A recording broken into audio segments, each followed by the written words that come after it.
지난해 우리나라 1인당 국민소득이 1년 전보다 약간 늘어난 36,624달러를 기록했습니다. 환율 상승 영향의 달러화 표시로는 조금 늘었는데 그래도 주요 국가 순위에서는 일본을 또 제치고 6위 자리를 지켰습니다. 취재기자 연결해서 자세하게 알아보겠습니다. 류한홍 기자, 일본보다 앞서긴 했지만 우리나라 1인당 국민소득이 11년째 3만 달러대를 기록하고 있죠?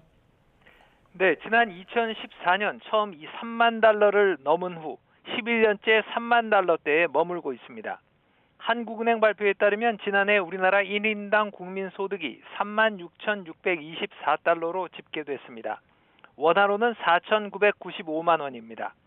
원화 표시로는 1년 전보다 5.7% 증가했지만 달러화 표시로는 1.2% 증가에 그쳤습니다. 지난해 평균 환율이 4.3%나 상승했는데 그 영향에 달러화 표시 증가율이 원화 표시 증가율에 비해 눈에 띄게 줄었습니다. 그러나 환율 상승이 우리나라만의 문제가 아니어서 우리나라 1인당 국민소득 세계 순위는 그대로였습니다. 인구 5천만 명 이상 국가 순위를 보면 미국과 독일, 영국과 프랑스, 이탈리아에 이어 6위를 유지했습니다. 타이완이 우리나라 바로 아래인 3만 5천 달러 수준, 일본이 그 아래인 3만 4천 달러 수준으로 추산됐습니다. 우리나라 1인당 국민소득은 지난 2021년 3만 7,898달러까지 올랐는데 그 이후 3만 5천에서 6천 달러대에 머물고 있습니다.